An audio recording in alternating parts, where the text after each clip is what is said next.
We're doing a kind of masculine look at Preen. The clothes are very beautiful and they're inspired by like Dinah Vreeland and they're slightly 1930s. I wanted to do a contrast to that kind of beautiful tailored feminine clothing that they did, which is a strong eyebrow, a circulated eye with this color called moleskin. Also, we're like doing contour on the cheekbone kind of low. Cyndi Lauper taught me how to do that, which is kind of bringing it a little bit down more at an angle, and it really like sculpts out your face. I mean, it's sort of like fashion makeup meets movie makeup, meets Cindy Sherman, the great artist. Preen is a very classic, yet has like a hint of rock and roll to their collection. So they wanted something that was very classic, yet maybe like a little bit playful version of that. So we created something that was very cohesive with that collection. We came out with kind of a twist of the classic French manicure, so we're calling it the French twist. And we created this color. It's kind of a grayish, a beige grayish. It's a very warm feel. And then a current polish that's always in their collection is indigo, and we've tipped it in that. It's a very deep navy with a bit of glitter in it, and they've used a nail brush to sweep that across the tip of the nail.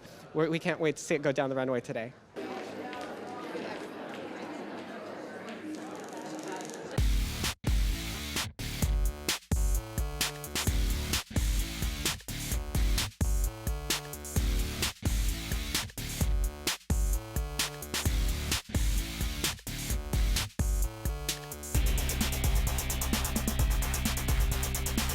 And we were looking at the San Francisco art movement. We were looking at a lot of crafts, lost crafts that aren't used so much, it seems, in fashion anymore. So things like embroideries, hand embroideries, hand beading, tapestries, lots of woodblock printing.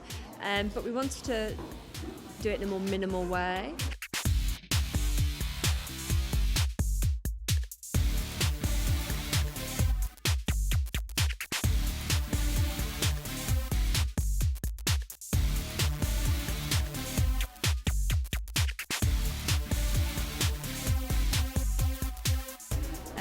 We also looked at Diana Vreeland. She was such an amazing woman, and we just had an image of her, and she was so chic and cool, and she used to wear quite European couture shapes, quite minimal shapes, but she had maybe a big blouse underneath. Outlandish prints. Prints, and lots of bangles and necklaces. So she was a bit of an inspiration as well.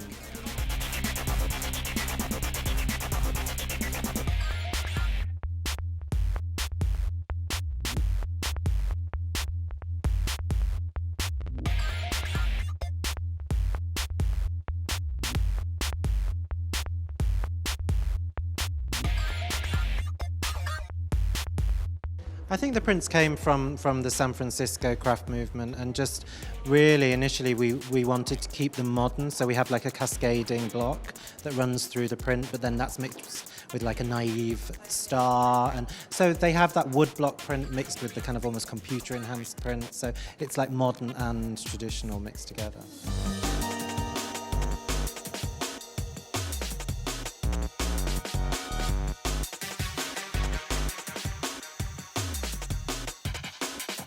What I think they did at Preen that was so interesting was to give the illusion of one piece when it was really perhaps a top over a skirt. I think that like the signature look, what really stood out were the kind of the skinny tops that were lightly printed on the top, then it had what appeared to be the top half of a skirt sewn on the hem of the shirt.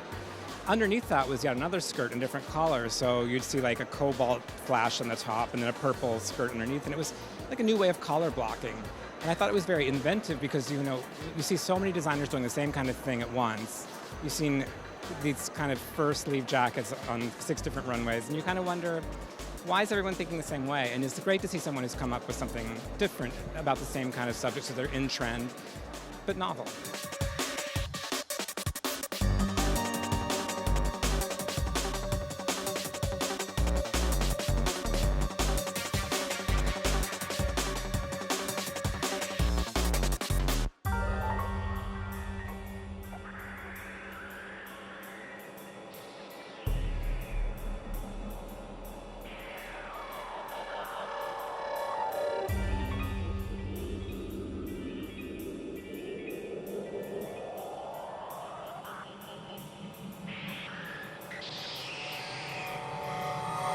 I was completely blown away because I've been following Preen since their very first show in London. It must be something like 14 or 15 years ago. And they've always been kind of like minimal, a bit grungy.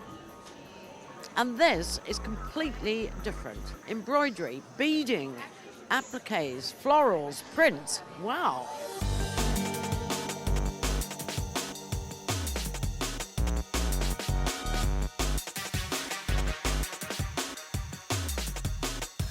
I'm such a big supporter of Preen. I love them, and I don't know, I'm very excited to see what they have. I think that they're very good at making women feel sexy, and any of their dresses, they just feel comfortable and confident.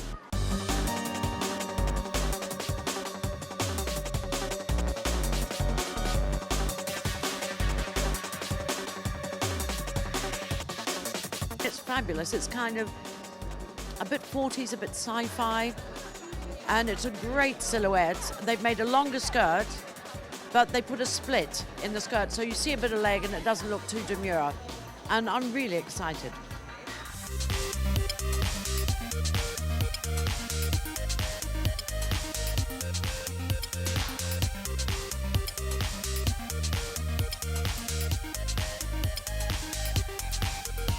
Yeah, we have the metal beadwork, which was all, what we wanted to do was, because beading can be so pretty and so feminine, and we wanted to give it a toughness, give it a hardness. So we thought, oh, well, let's do it in like silver metal or bronze metals. So Make it really three-dimensional. And then towards the end of the show, we had like a crystal beading, which we did it came from a woodblock print that we were researching into. It's almost like a grid almost. And what we wanted to do was give it a slight sci-fi reference, so it's got a slight Tron feel to it.